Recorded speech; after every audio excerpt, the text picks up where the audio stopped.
Magandang araw po muli sa lahat ng mga listeners sa aming channel. Isa na naman pong inspirational love story ang ibabahagi namin sa inyo na sana ay kapulutan niyo ng aral. Ito ay pinagbibidahan ni Katrina at Lance Dawson na pinamagatang Billionaire's Surprise Wedding. Pero bago tayo magpatuloy, kung bago ka pa lamang sa aking channel, ay pakilike po ng ating video. Pakiclick din ng subscribe button at bell icon para lagi kayong updated sa mga parating ko pang uploads. Charlotte, huwag masyadong malikot. Magbabait lagi, okay? Bili ni Cathy sa isang batang babae bago umalis. Ate Martha, kau na pong bahala kay Charlotte ah. Huwag na kayong lumabas ng room ko. Mahigpit namang bili ni Cathy sa caretaker. Ngayon nga ay patungo siya sa elevator nang tumigil ito at papasara na nang makita niya. Wait! Sigaw ni Kat.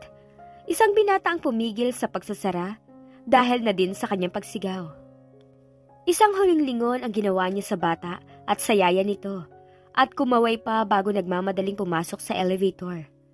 Napahinga siya ng malalim at nginitian ang lalaking pumigil sa pinto ng lift. Magalang na nakangiti ang lalaki at inalis na ang mga mata sa kanya. Subalit si Cathy ay nananatiling nakapako sa lalaki ang mga mata. Hindi maiwasan ang paghangang bumangon sa dibdib. Keep on hoping. She thought in self-mockery dahil ni hindi siya pinansin ng lalaki na ang paningin ay nakapako sa mismong pinto ng lift. Walang effect ang charm ko sa lalaking to. Muli niyang bulong. Bakit ba? Ang ibang mga lalaking laman ng elevator ay napapansin niyang hinuhubaran siya ng tingin. At hindi siya interesado. Mas interesado siya sa lalaking nasa pinto ng elevator nakatingin. Muli niyang pinintahan ang lalaki. Hindi kataasan. Marahil 5'11", more or less. Maganda ang pangangatawan na hindi may tatago ng long sleeve polo nito.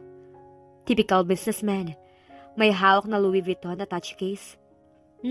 Expensive ang lalaki sa tingin niya, bagaman simple. Napuna niya ang kaliwang kamay nitong nakahawak sa attache case.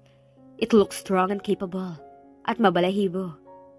Sandaling nanayo ang balahibo niya sa batok nang maisip kung ano kaya ang mararamdaman sa sandaling haplusin siya ng kamay na yon. Ay, loka! Saway niya sa sarili. Bumalik ang tingin niya sa mukha ng lalaki. She had no way of telling kung Pilipino o British ang lalaki. Reading glasses perhaps, but definitely he didn't look Chinese. May katangusan ng ilong, scourgio, high cheekbones, manipis ang upper lip, and fuller ang ibaba. Very sensual. Masarap kayang humalik to? Napangiti siya sa kapilyahang naiisip. Oh well, talagang ganun. Bakit ba mga lalaki, tiyak na yun din ang iniisip sa mga babaeng pinipintahan? Muli sana niyang itataas ang mga mata rito nang bumukas ang elevator. May panghihinayang na sinunda ni Cathy ng tingin ang likod nito na palabas ng hotel. Ilalagay ko sa kalendaryo ang araw na to na hindi pinansin ng isang lalaki ang beauty ko.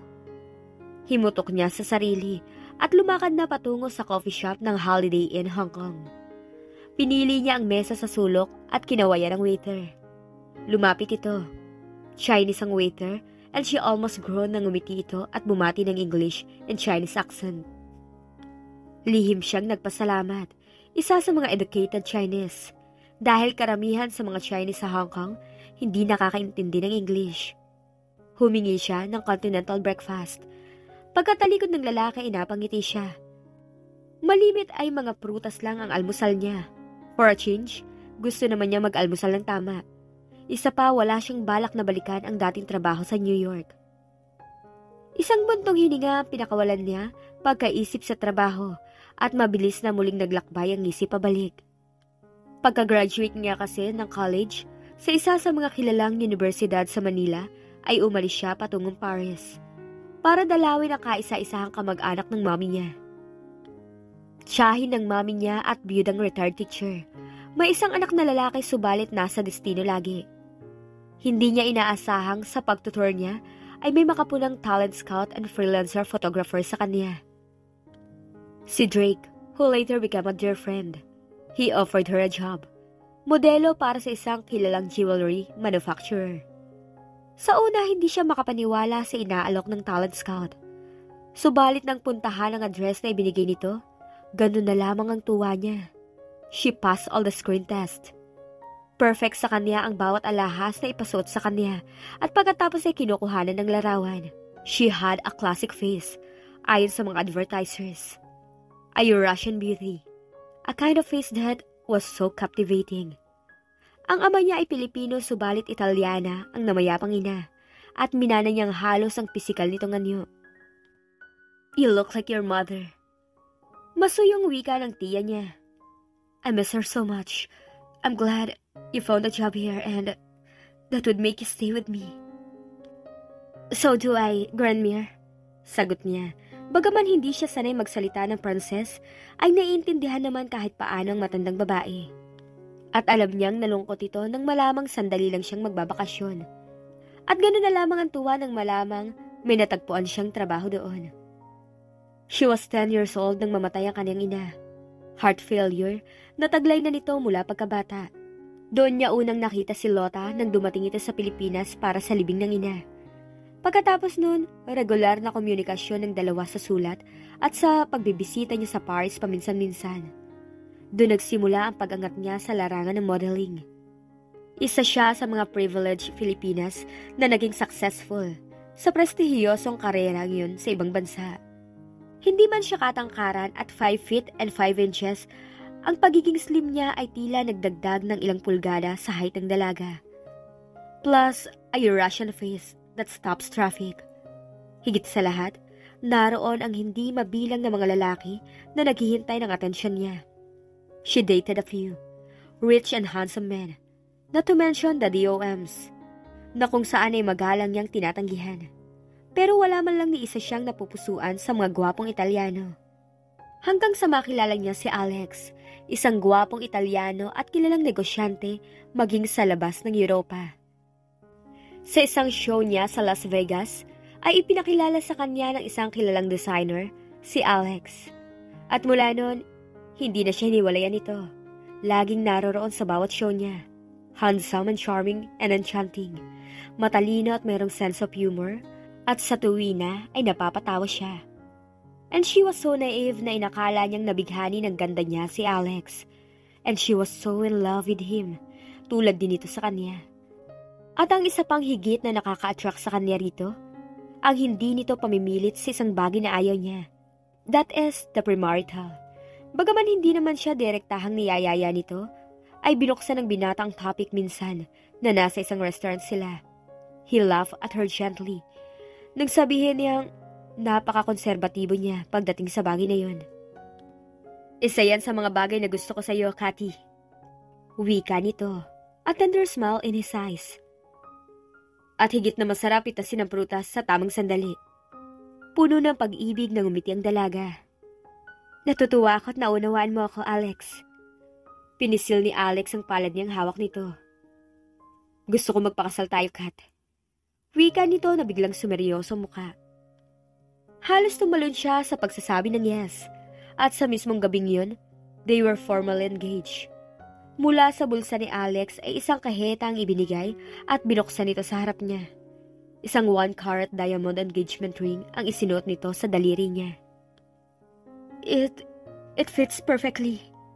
Namamalikmata niyang sabi kasabay ng kislap ng kamera mula sa isang paparazzi. Sanay na sila roon at hindi na nila pinapansin. Si Alex laging nasa periodiko bilang handsome debonair and successful businessman. Siya bilang ang bagong mukhang kinahuhumalingan sa fashion world. At sa higit pa niyang pagkamangha, ipinahayag ni Alex sa mga reporters ang takda nilang pagpapakasal. Ang petsa saka na lang nito sasabihin. Para siyang nananaginip nang ihatid siya ni Alex sa bahay ng lola niya. Nang mapusok siya nitong hagkan bago siya lumabas ng kotse, ay nagpaubaya siya. Nararamdaman na niyang nawawala sa kontrol si Alex nang gumaganti siya ng yakap at halik. At hindi niya magawang awatin ito. She was so happy with their engagement. At sa mismong sasakyan pa uwi, ay napagpasyahan nila na 2 linggo lang ang palilipasin at pakakasal sila. Mabilis siyang pinakawalan ng binata. Nakahinga siya ng maluwag doon, bagaman bahagyang napahiya. At nag-aalalang baka nakita sila ni Lota. I'll call you tomorrow. Wika nito na inayos sa sarili. Pagkatapos lumabas ng kotse. Good night. Night. Wala sa loob niyang sabi. Isang buntong hininga pinakawalan niya at sinundan ng tanaw ang Ferrari nito hanggang sa mawala ito sa dilim. Wala siyang pagsidla na kaligayahan ng sumunod ng mga araw. Kahit ang designer niya ay nagtataka sa glow ng kanyang muka. Kahit si Drake, dahil puro take one lahat ang trabaho niya. Tama ba ako kung sasabihin ko sa iyong in love ka? Si Drake habang nagkakape sila. Oh yes, Drake. Hindi siya pwede magkaila sa kaibigan. And we're going to be married next week. Kanino? Yung bagay na yan hindi mo yata nasabi sa akin. But I've told you. I'm dating Alex. Oh, hindi ka ba nagbibiro? Bakit ko naman gagawing biro ito? Magpapakasal na kami, Drake. Alam na ba yan ng manager mo? I will fill him in. Perhaps today, Alex said, it will be a simple ceremony but that I wouldn't be surprised kung may ilang paparazzi na hindi may basang hindi makaalam. Alam mo namang kilala siya, di ba? Halos wala pang isang buwan mula nang makilala mo si Alex, Kat. Isn't it too soon for you to... I love him, Jake. At ganun din siya sa akin. I'm wishing you the best of everything, Kathy. Sana hindi ka nagkakamali sa madali ang pasya mo. Thank you at natitiyak kong hindi ako nagkakamali. Bisperas ng kasal nila ni Alex, nagtungo sa opisina ng Huliang Dalaga, kasama ang ilang mga kasamahan niyang modelo upang yayain ang binata sa isang private party na inihanda ng mga kasamahan niya sa trabaho para sa kanilang dalawa. It won't be long, guys. Nakangiti niyang kaway sa apat na kasama na nasa top-down car. Kumaway ang mga ito. Pag-aari ni Alex ang building at nasa 10th floor ang opisina nito. Hello, Nancy. Hi! Is Alex in? Nilinga niyang pasilyo patungo sa opisina. Oh yes, Adriana is in there too. Go right in. Nagpasalamat siya sa sekretarya. Nagtuloy-tuloy siya sa pasilyo. Nang matapat sa pinto ng kasintahan at takmang kakatok, nang makitang bahagyang nakabukas ang pinto. I don't love Kathy. Adriana, you know that. Narinig ni Kathy na ikinatigil niya. Then why can't I stop you from marrying her? Galit na tanong ng baklang designer sa salitang Pranses. Publicity, that's all. Hindi mo ba nakikita? Halos ang alaga mo na lang ang laman ng mga pahayagan. Ang mga paparazzi bukas, magkakagulo sa kasal namin. Nakanway simple lang. Wala siyang alam na talagang pinadalhan ko ng mga imbitasyon ng press. Kathy is for show. Adriana, maganda siya para sa negosyo natin pareho. Paano ako? Narinig niyang mahikbi sa tinig ng sikat na designer. Walang magbabago sa relasyon natin. Patuloy ni Alex sa nanunuyong tinig. Bagaman kailangan natin ng dobleng pag-iingat. Hindi mo gustong mapulaan ako, hindi ba? Of course not. Mariing sagot ni Adriana. Pero kaya kong sirain si Kathy kung magkakamali ka. I'm happy with you, Adriana. At kung babae lang naman ang kailangan ko, anong ginagawa ng mga modelo mo? Pero kailangan ko si Kathy para sa stability at prestige. You know that. Alright. Sa flat ko ikaw matutulog mamayang gabi para matiyak kong hindi ka magtataksil. Bubusugin kita. Uwi ka ng designer. Napahugot ng paghinga si Kathy. Alam ng lahat na binabae si Adriana, subalit minsan man, hindi ito bumibigay sa kanino mang tao. He was always considered as the respectable Adriana na ang pangalan ay kilala sa larangan ng fashion. Nakakailang hakbang na siya ay naririnig pa niya ang halakhak ni Alex. Tutuloy na sana siya sa elevator nang tawagin siya ni Nancy. Itinanong kung bakit napakadali niya. Don't tell Alex I was here, Nancy. Wika niya na pilit pinakalma ang tinig at mabilis na nag-isip ng dahilan. I've heard that they're planning to give me a surprise gift for the wedding and we don't want to spoil their fun, do we? Of course, nag-thumbs up pa si Nancy. Nasa mga mata pagkainggit sa kanya. Mabilis na siyang tumalikod. Ganon ding paliwanag ang ginawa niya sa mga kasamahang naghihintay sa ibaba. Disappointment ang ipinalagay ng mga ito sa nakikita sa mukha niya. Itinuring ng mga ito na nanghihinayang siya dahil hindi na matutuloy ang party nila. Hinayaan niyang yun ang paniwalaan ng mga kaibigan. Nang gabing yun, alam niyang sa flat ni Adriana natulog si Alex. Dahil nagsadya niya itong tawagan sa apartment nito ay walang binata. Ipinayo ng lola niyang kausapin si Alex upang magkalinawanan sila. Subalit tumanggi ang dalaga. Tumawag siya ng isang reporter at kunwari nagbigay ng impormasyon na si Cathy ay nakitang patungo sa bahay ng gwapong freelancer photographer na si Drake. At talaga namang nagtungo siya sa bahay ng kaibigan at doon nagpalipas ng gabi. "I'm sorry, Katrina," nanlumong wika ni Drake. "Gusto kong sabihin sa iyong tungkol sa lihim na relasyon ni na Adriana at Alex, pero hindi ako nakatitiyak. Hindi ko pa sila nakita. Isa pa, hindi ko gustong isipin mong sinisiraan ko si Alex." "Gusto kong isigaw sa press na natuklasan ko, Drake. Gusto kong malaman nilang lahat kung sino si Alex. Ang hinahangaan nilang lahat." "Hindi na kailangan, Cathy," banayan nitong sabi. "Ang hindi mo pagsipot sa kasal nun bukas, isa ng malaking kahiyan para sa kanya. Pero ang sabihin pa sa press ang natuklasan mo, hindi mabuti. Hindi yung paniniwalaan ng lahat. Hindi biro ang mga babaeng nakadate ni Alex at wala pang nagreklamo kahit isa. At kinakabahan akong ikaw mapapasama sa hindi mo pagsipot bukas sa kasal. Lalo at itinawag mo pa sa mga reporter na narito ko sa bahay ko. I hate him." Maaga pa lang kinabukasan ay pinayuhan siya ni Drake na sa isang hotel na muna tumuloy upang makaiwas sa maaaring gawin ni Alex. Higit sa lahat, sa press niya tiyak na hindi siya hihiwalayan. Nagpiesta ang mga paparazzi sa ginawang hindi pagsipot ni Cathy sa kasal nila ni Alex. Lalong nag-apoy ang balita nang masulat na may nakakita sa kanyang nagpalipas ng magdamag sa flat ni Drake. Lalong nakadagdag ng devastation niya ang mga isinulat ng press. Siya ang nadiin. She didn't think na may gusto pang gawin si Alex sa kanya. Ang publicity na inaasam nito ay higit pa sa inaasahan at hindi kakailanganing makasal sa kanya. Nakuha ni Alex ang sympathy ng mga tao. Hindi siya nagtagal sa hotel at agad na nag-check out ng sumunod na araw. Ang iba ay nanghuhusga at pinaniniwalaan ang mga nakalagay sa periodiko. Ang iba, simpleng curiosity lang. Ano pa man, hindi niya kayang tagalan yun. Pagdating sa bahay ni Lota, higit pang balita ang dinatnan niya. "Your father phoned yesterday, Cathy, and he mentioned your stepsister." Nagsalubong ang mga kilay ng dalaga. Matagal na siyang walang balita kay Emma. 3 taon na ba? Ano ang ibabalita ng ama tungkol dito? Nag-angat siya ng muka. Naaalala ang alam ng ama, ikinasal siya 2 days ago. Kinakabahan siya sa naging reaksyon nito. Did you tell him what happened?" Tumawag siya sa 2 kadahilanan. Ang tungkol sa stepsister mo at ang tungkol sa nangyari sa kasal mo. Nasa periodiko ang balita, iha. At kahapon nabasa ng ama mo ang balita tungkol sa'yo.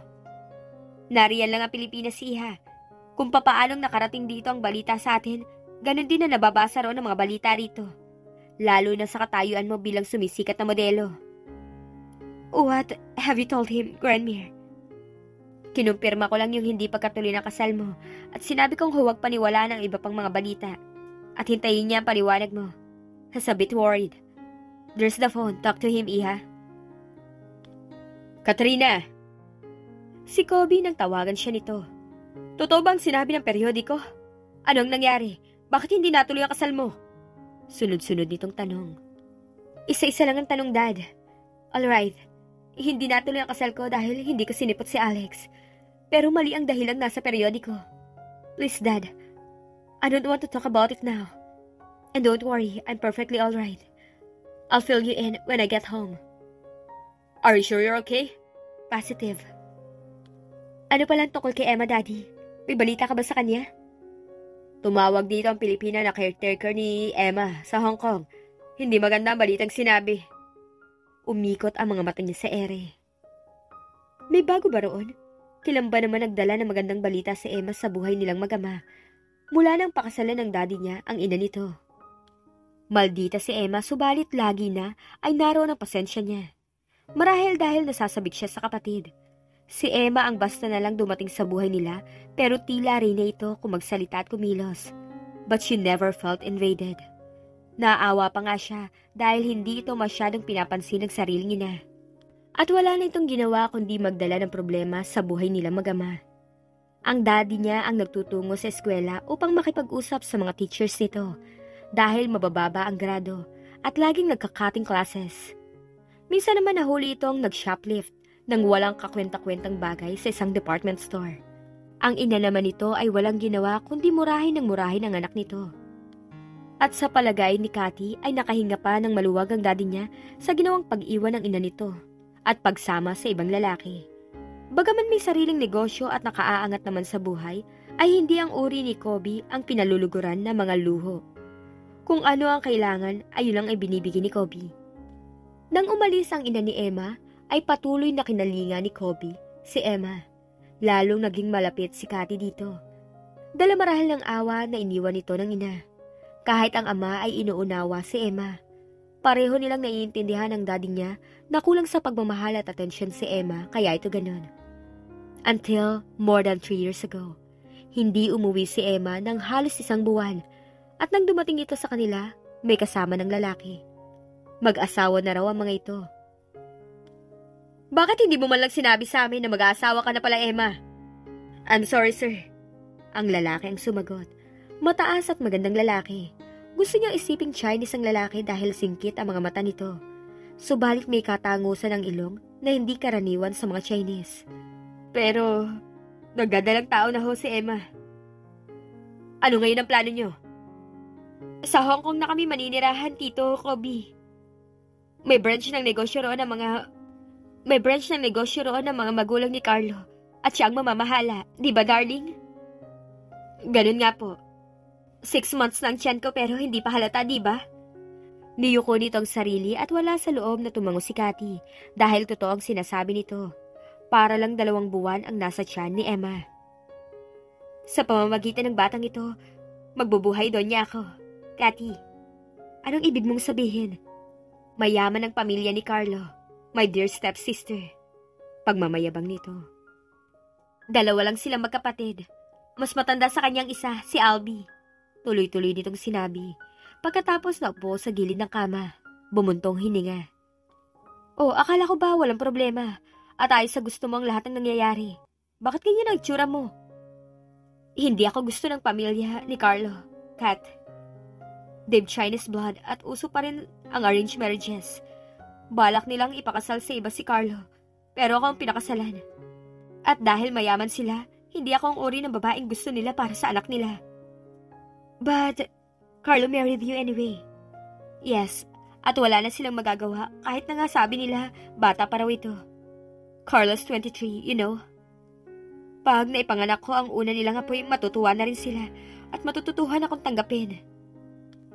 Sana naman ayusin mo na ang buhay mo, Ems. She whispered softly. Magiging ina ka na. Wish me luck. Sabihin mo sa Tito Kobe na hindi ko makakalimutan ang mga ginawa niya sa akin. Kayo lang naman talaga nagmamahal sa akin. Alam kong marami akong atraso sa iyo, pero hindi ka yata nagagalit. You're my sister. Kahit na nga ba hindi tayo magkadugo, balitaan mo ako kung ano ang kalagayan mo sa pupuntahan mo. Kung kailangan mo ng tulong, alam mong hindi kami magdadalawang isip ng daddy. I know. Yun ang huling komunikasyon nila ni Emma, ni hindi na ito tumawag o sumulat pa. Anong balita kay Emma, Dad? She's dead, Iha. What? 2 days ago. Nasa isang morgue sa Hong Kong ang mga labi niya at hindi alam ng caretaker ang gagawin. Nahalungkat nito ang mga gamit ni Emma at nakita roon ang address natin dito. Ang asawa niya, si Carlo. Hindi makapaniwalang tanong ng dalaga. Emma died 2 days ago, sa mismong araw na dapat ay ikakasal siya. Some coincidence. Ayon sa katulong, Carlo died more than a month ago in China. Nalulumong napaungol ang dalaga.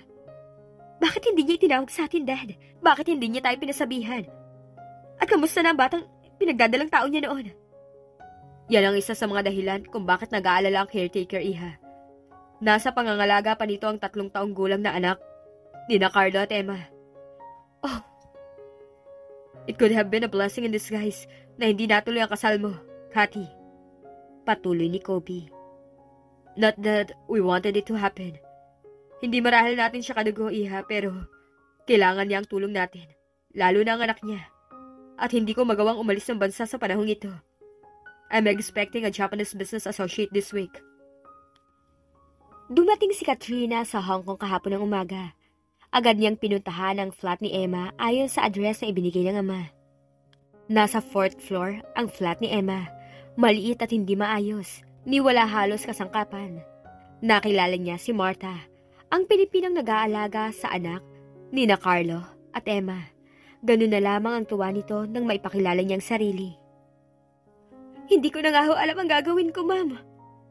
Naipanghihingi ko na nga ho sa mga kapwa ko Pilipina ang kinakain ni Charlotte. At 3 buwan na po ang utang namin sa building na ito. Natatakot na ako at wala na ho akong pera. Hindi naman ako makapag-sideline dahil sa bata. Ang sabi po ni Ma'am Emma, ibigay ko sa inyo yan kung ano man ang mangyari sa kanya. Isang selyadong sobre ang ibinigay sa kanya na katulong. Naroon ang pangalan niya sa sobre. Hindi raw po kayo mahirap hanapin dahil sikat daw kayo modelo sa Paris. At kung hindi ko naman daw po kayo mahanap, tawagan ko raw si Mr. Kobe. Tiyo raw po niya yun. Nakadama siya ng matinding panlulumo at kalungkutan. Alam ni Emma ang nangyayari sa buhay niya pero hindi ito sumulat man lang. Naupo siya sa isang silya at binuksan ang sobre at inilabas ang sulat. Nananatiling matigas ang mga magulang at kapatid ni Carlo, Cathy. Itinakwil nila si Carlo dahil hindi ako hinihiwalayan. May pabrika sila ng jewelry dito sa Hong Kong na dati pinamamahalaan ng asawa ko. Subalit inalisan nila ng karapatan si Carlo dahil sa akin. Nang pakasalan ako ni Carlo, pareho kaming walang pag-ibig sa isa't isa. Ako sa pag-aakalang magbubuhay Reyna dahil anak siya ng isang masalapi. Si Carlo, hindi magawang talikuran ang responsibilidad sa akin. At nang ipanganak ko si Charlotte, muli siyang lumapit sa ama niya, subalit muli rin siyang tinanggihan. Pinahid niya ng likod ng palad ang luhang tumutulo. Sa pagpapatuloy ng pagbabasa, ay napag-alamanan niyang nasama si Carlos sa isang grupo ng mga smugglers. I'm lost, Cathy. Pero lagi naman ganun, di ba? Hindi ko na magawang ayusin ang sarili ko. Gusto ko man lumapit sa inyo ni Tio Kobe. Hindi ko magawa. Bukod sa hindi kaya ng pride ko na ipaalam sa inyo ang aking kabiguan, sobra-sobra na ang kahiyang idinulot ko sa daddy mo. At alam ko, isa sa mga araw na to, mawawala ako.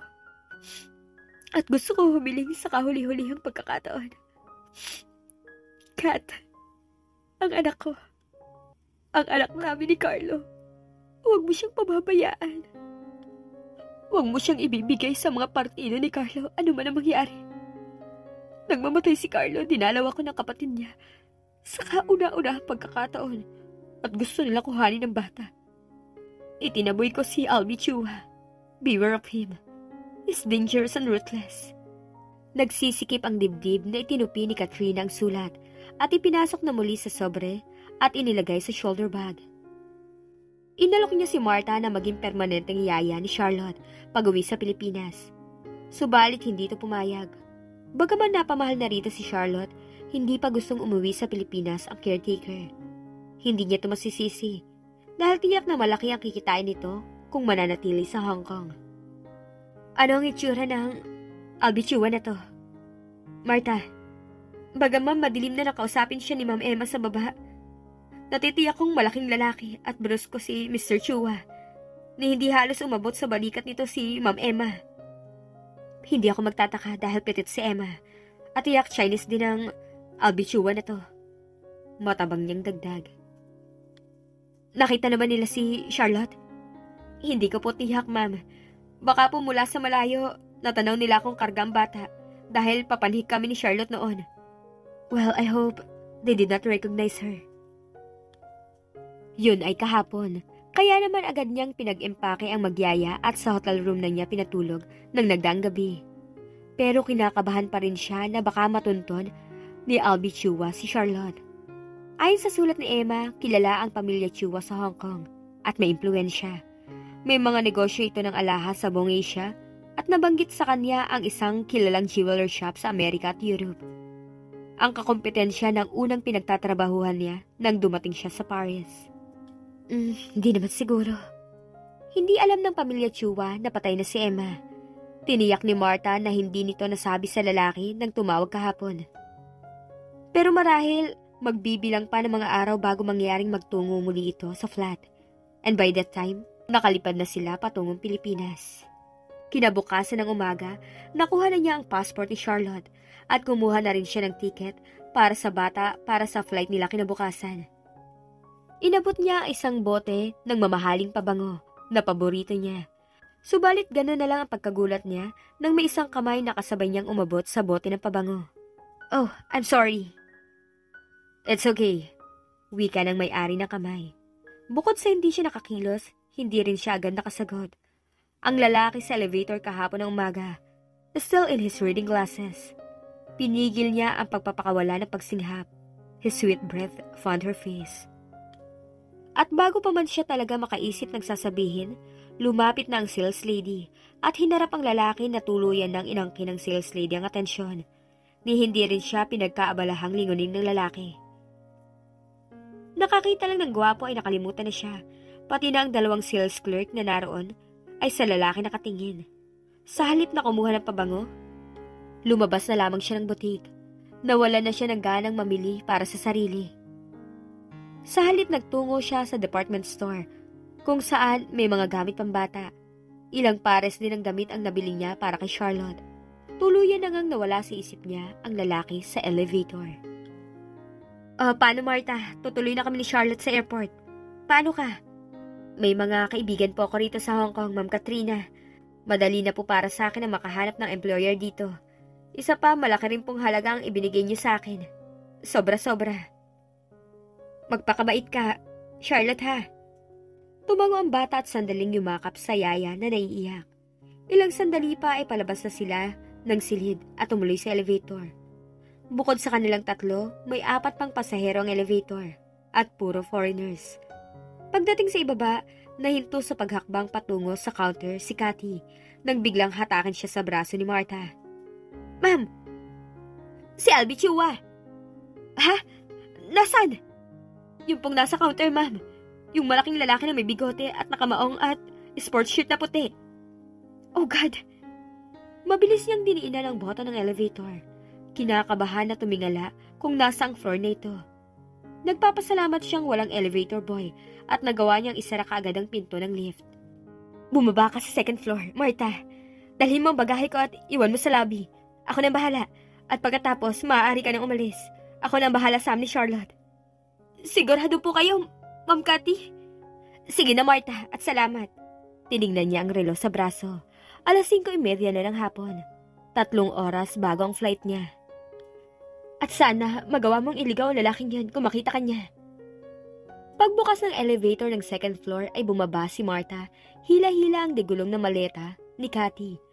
Nang sumarang elevator ay napasandal sa dingding ng elevator ang dalaga. "Why are we coming back, tita?" Ang bata na nakatingala sa kanya, nagtataka. Mabilis niyang inakay si Charlotte patungo sa counter upang mag-check out nang sa paglingon ay mapasinghap siya.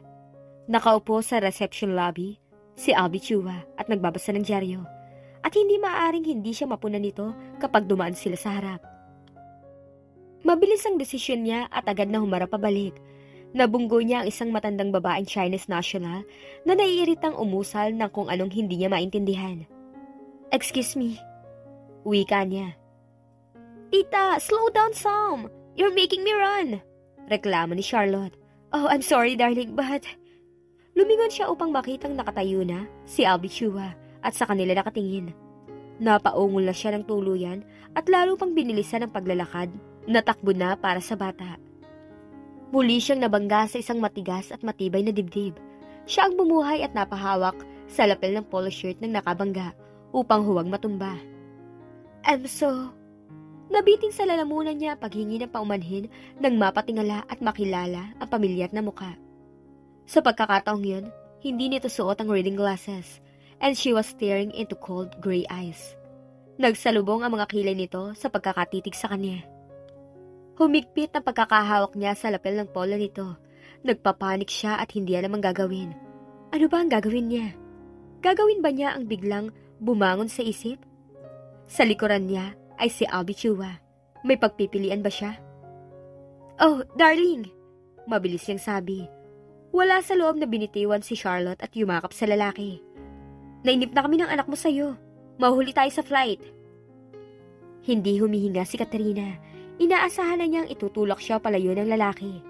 Ang malamig at tila galit na mga mata ay nagdagdagan ng pagtataka. Pagkatapos tumaas ang isang sulok ng mga labi nito. Hindi ko alam na naghihintay ka pala sa akin. Pilipino, muli siyang lihim na umusal ng pasasalamat. Kung Chinese national ang lalaki, naloko na siyang lalo. Ganito kasi yun. Alam mo, may humahabol sa amin at napapikit siya. Nagkakabulol-bulo siya.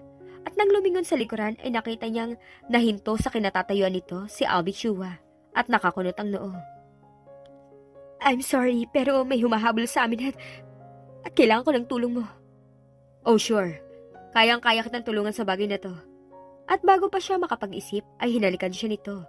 Napaigtad ang dalaga. Wala siyang natatandaang nakadama siya ng ganun sa mga halik ni Alex sa kanya.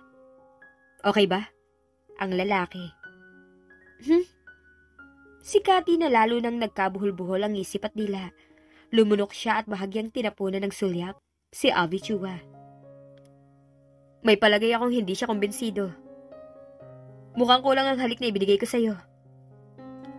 Gosh, maiinit na mga labi ang bumaba sa kanya. Soft yet firm. Mariin at mapusok ang mga halik nito sa kanya. Humihingi ng katugon. At sa pagkagulat ng dalaga ay bumigay siya. A desperate kiss for that matter. Ipinikit niya ang mga mata and her lips parted voluntarily na tila ba't digang na bulaklak na napatakan ng hamog. Bahagya niya itinulak ang lalaki ni hindi mapaniwalaan ang pagtugong ginawa niya sa halik nito. She'd never kissed a man like that before. Relax. Kung gusto mong papaniwalain ng lalaking yun na asawa mo ko. Naramdaman niyang idinikit nito ang ibabang katawan sa tiyan niya. Anong ginagawa mo?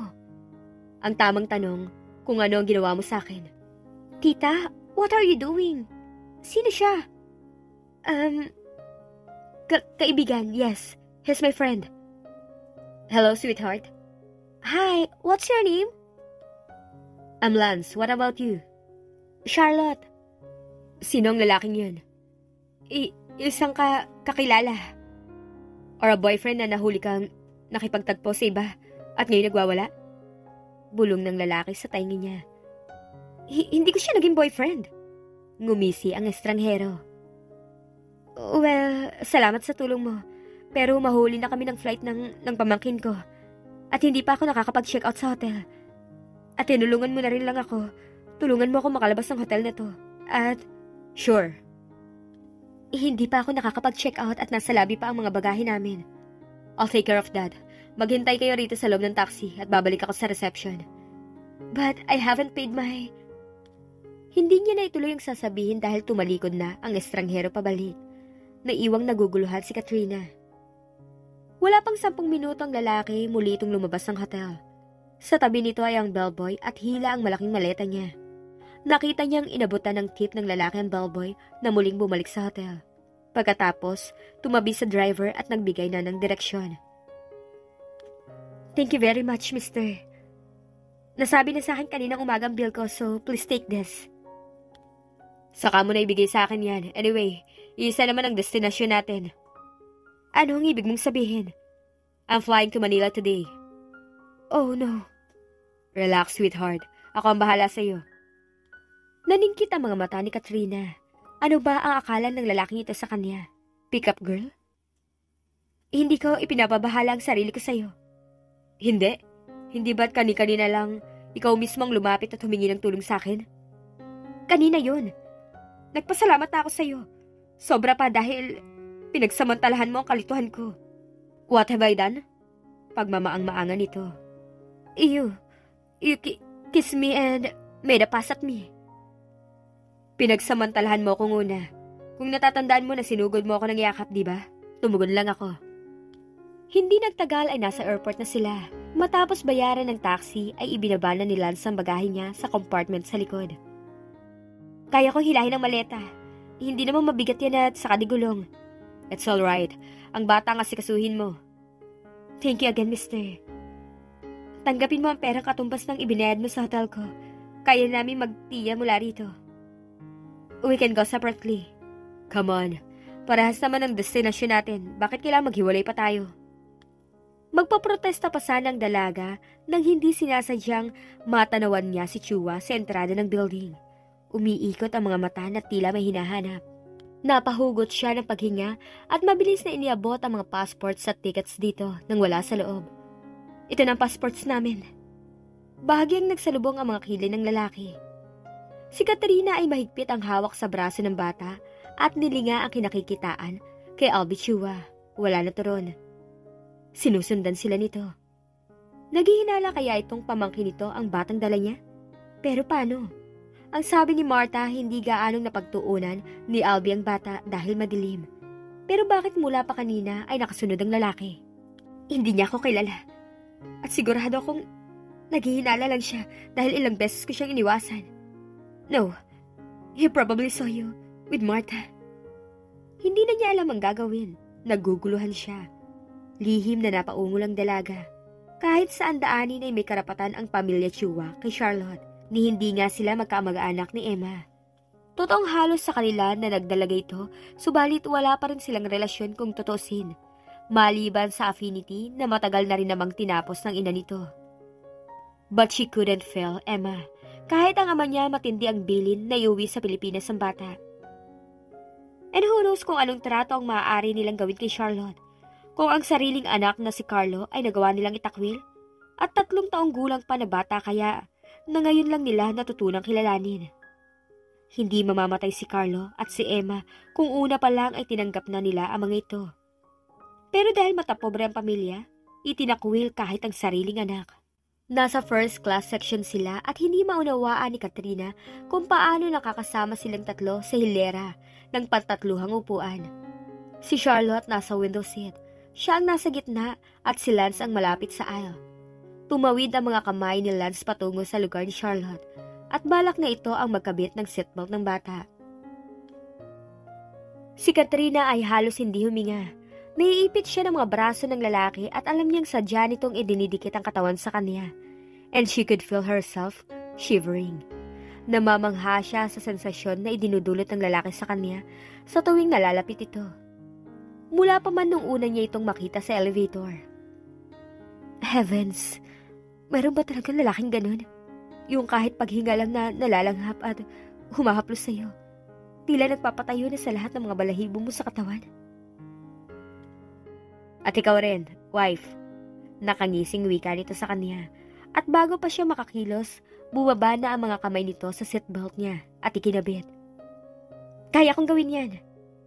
There, it's done. You make a fuss over nothing. Paano tayo nagkasama-sama sa hilerang to? Mabuti walang nakiklaim ng inupuan mo. I had it arranged at the counter na pagtabi-tabihin tayo. Meron ba namang mag-asawang magkahiwalay? Isa pa, hindi sumipot ang kasama ko sa biyaheng ito. On the contrary, mabuti na lang din na hindi siya nakarating. Huwag mo asahang ihalili ako sa lugar niya. Kung ihalili man kita, bali wala naman yun sa'yo, di ba? Akalain mong dali mo akong na-pick up? At akala ko pa naman hard to get ako. At bilang asawa mo pa ha? Sasagot sana si Katrina ng maanghang nang biglang tumaas ang eroplano. Napahugot siya ng malalim na paghinga kasabay ng panlalaki ng mga mata. Wala sa loob na napadaklot siya sa kamay ni Lance na nasa armrest. Kahit kailan hindi na siya nasanay sa take-off. Ganon din sa landing. Tila hinahalukay pa rin ang sikmura niya. Natatakot pa rin siya. Sa isip niya, sa take-off at sa pagbaba ng eroplano, maaaring nangyayari ang anumang aksidente. Calm down. Nang muling umuga ang eroplano, lalong napahigpit ang hawak ni Katrina sa kamay ng lalaki. Oh well, I'd rather do this. Si Lance at sa isang kisap mata, nasa mga labi na ni Katrina ang mga labi nito. Ouch! Si Lance na bigla siyang pinakawalan. Hindi ko alam na ganun kakalakas. Lord, woman, kung nataas-taas pa ang kamay mo, baka nakagawa ka ng malaking damage sa pagkalalaki ko. Buti sa'yo. At sana nalakasan ko pa. Wala ka nang ginawa kundi pagsamantalahan ako. Dami na talagang mga loko at mapagsamantalang tao sa mundo. Wala kang ipinagkaiba sa lalaking tinatakasan ko at kay... Yun na sanang sasabihin niya at mabuti na lang napigil ang sarili. You little tigress. Tinulungan lang kita, huwag pansinin ang pagtaas at pagguga ng eroplano. You have strange ways of helping people. Sa bawat tulong na kailangan ko, pananamantala ang ginagawa mo. Hindi ka tumutulong, nananamantala ka. You seem to be enjoying my kiss. I could feel it. Isa pa, sanay ka naman dun, di ba? You are enjoying the favors of two men at the same time. Hindi mo ko kilala. Maybe. Pero halos wala nang tinatakpan ng mga damit na minomodelo mo, di ba? Idagdag pa yung iskandalong iniwan mo sa Paris bago ka nagtungo sa Hong Kong. How do you know that? You don't have an ordinary face, Katrina. Lihim na napamura ang dalaga. And I've read in the papers how you jilted your groom on your wedding day. Huli na para matiyak kong higit na mahusay na lover ang ex-boyfriend mong photographer kaysa sa fiancé mo eh. You don't know anything about my personal life, mister. Kaya wag kang humusga. Sa paraan na pagyakap mo sa akin sa hotel, ano pa bang maaari kong isipin, Katrina? Kaya kung ako sa'yo, pagbibigyan ko ang sarili ko and enjoy our little flirtations while they last. Isa kang baliw! He's on board. Who's on board? Oh. Please, don't leave. So kailangan mo na naman ako. Minsan, gusto kong pag-isipang mabuti kung sino ba talagang gumagamit nino at kung sino ang nananamantala. Humigpit ang pagkakahawak niya sa mga braso ni Lance. Ang flight attendant sa aisle nila, nasa tapat na rin nila at inalok ang mga blankets. Kumuha ng dalawa si Lance at nagpasalamat. Inilahad ni Lance ang kumot at itinakip sa katawan nilang dalawa. It was so intimate na gusto niyang alisin ang kumot. Subalit kinakabahan pa rin hanggang sa mga sandaling yun, natatanaw nila si Albie Chua. Relax, and start telling me kung bakit natatakot ka sa lalaking yun. Sino siya? Gusto niyang sabihin dito ang buong katotohanan lamang. Hindi siya nagtitiwala sa estrangherong ito na ang tanging alam niya ay Lance ang pangalan. Anong ibig mong sabihin? A persistent jerk, that's all. Nang magising si Katrina ay nag-iisa na lang siya sa upuan. Agad ang pagbangon ng kaba sa dibdib niya. Nasaan si Charlotte? Si Lance? Mabilis ang paglipad ng mga mata niya sa di kalayo ang upuan ni Albie Chua. Mabilis siyang tumayo at inikot ang tingin sa buong eroplano. Kulang isang oras marahil siyang nakatulog. Palabas na siya ng aisle nang matanaw si Lance na karga si Charlotte. Nakahinga siya ng maluwag. Oh, bakit tila nakalunok ka ng buong kamyas? Saan kayo nagpunta? Bakit hindi mo ako ginising? Gustong magpunta ng bata sa lavatory at tulog na tulog ka. Nasaan naman ang puso ko kung ginising kita? Dapat ginising mo ako dahil akong tiya. Wala kang karapatang alisin sa tabi ko si Charlotte. Katrina, nasa loob tayo ng eroplano. Daang libong pie mula sa lupa. Saan sa palagay mo dadalhin ko si Charlotte sa loob ng eroplanong ito? Iniisip mo bang tatalon kaming dalawa palabas? Tita, kumain na ako. Masarap. And look, itinas nito ang isang stuffed toy. Flight attendant. Yes, she gave me this toy and Tito Lance didn't want to wake you up. Mas masarap ang pagkain sa bahay, Charlotte. Tinitiyak ko sa'yo. You can eat anything you want and you'll never go hungry again, sweetheart. I can also play outside? Yes, ibibili ka ni Lolo Kobe ng maraming toys at hindi ka makukulong sa metro kwadradong silid tulad ng tinirhan mo sa Hong Kong. Ano ba ang naging buhay ng pamangkin mo sa Hong Kong? Nasaan ang mga magulang ng bata? I'm sure you did ask her. Sarkastikong lingon niya rito. I did, but she's only 3 years old, Katrina, at malabo ang sagot niya kung nasaan ang mga magulang niya. I've told her that her parents are dead, but she doesn't seem to understand. Hindi ka rin ba sanay sa pagbaba ng eroplano? She bit her lower lip. Sino ang mag-aakalang ang kilalang Eurasian beauty Takot sa pagtaas at pagbaba ng eroplano. Huwag mo akong pagtawanan. Marami akong kilalang takot, kahit ang umapak sa eroplano. Sorry about that. Hindi kita pinagtatawanan bilang ikaw. Hindi lang ako makapaniwala. Anong gusto mong gawin ko habang pababa tayo? Nothing. Pagalit niyang sagot at nilingon si Charlotte. Are you okay, sweetheart? Yes. Ngumiti ang bata. Of course, ang mga bata pa na tuwang-tuwa kahit itaob ang roller coaster. She started to gasp nang maramdaman ang unti-unting pagbaba ng eroplano. Ang kamay niyang hawak pa rin ni Lance ay dinala nito sa bibig at hinagkang isa-isa ang mga daliri niya. Then, the back of her palm. At hindi na niya matiyak kung ano ang dahilan nun. At wala rin siyang balak hilahin ang kamay mula kay Lance.